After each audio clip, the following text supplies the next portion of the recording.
Welcome to this explainer. Today, we're unpacking the absolute backbone of modern operations, the ultimate defensive shield for any organization. If you've ever wondered how massive businesses actually keep things running smoothly, protect their assets, and, avoid those crushing fines in a completely chaotic landscape, well, you're absolutely in the right place. I mean, really think about it. How does a modern organization actually survive? Between the internal hurdles, relentless external threats, constantly shifting regulations, and just insane technical complexity, how does a business not just collapse under the weight of all that chaos? Well, the answer boils down to our core focus today, GRC. That stands for governance, risk management, and compliance.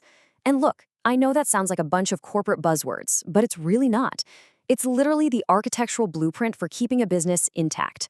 These three interconnected pillars are exactly what separate thriving organizations from the ones that just crumble under pressure.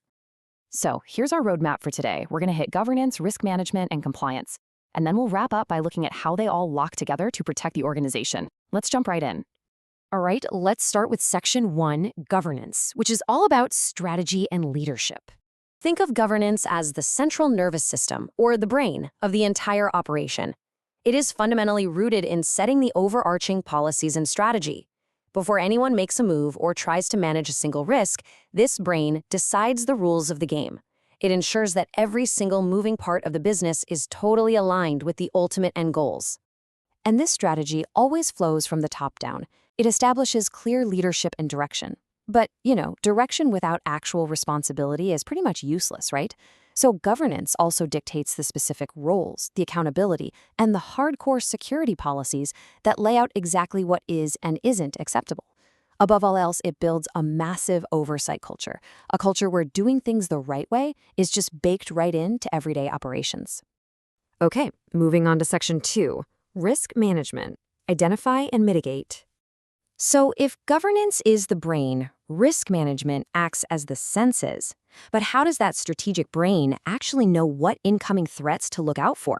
Because let's be real, the most brilliant strategy in the world is totally useless if it's completely blind to what's actually happening out there in the environment.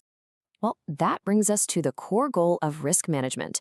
You have to actively identify and mitigate those threats. A truly robust organization is always hunting for vulnerabilities and figuring out how to soften the blow long before a disaster ever actually strikes. And doing this requires a continuous, never-ending cycle of vigilance. First, you identify the specific risk. Second, you assess its potential impact. Third, you treat that risk to minimize the fallout. And finally, you apply continuous monitoring to the whole landscape. You never just finish risk management, right? It's an ongoing, infinite loop. That brings us to Section 3, Compliance, Laws and Standards. Compliance serves as the ultimate rulebook and the absolute proof of execution. It is entirely anchored in adhering to established laws and standards. It's not about just doing what feels right, it's about doing exactly what is legally and professionally required. This pillar is crucial because it ensures the other two pillars are actually doing their jobs correctly, following the rules of the road. It's what keeps the organization totally honest. And honestly, compliance is a pretty delicate balancing act. On one side, you've got external frameworks. We're talking strict regulatory adherence and major global standards like ISO 27001 or GDPR. But on the flip side, you have internal proof. Because to actually prove to the outside world that you're playing by the rules, you absolutely need rigorous internal audits, detailed reporting, and rock-solid controls evidence. This is where internal action directly meets external expectation. Finally, let's bring it all together in Section 4, Protecting the Organization Together. When you take a step back, you see that all three pillars, governance, risk, and compliance, absolutely must work together to protect the organization. They are definitely not isolated silos. Governance defines the rules, risk management navigates the actual dangers out there, and compliance steps in to prove that everything is working exactly as it should.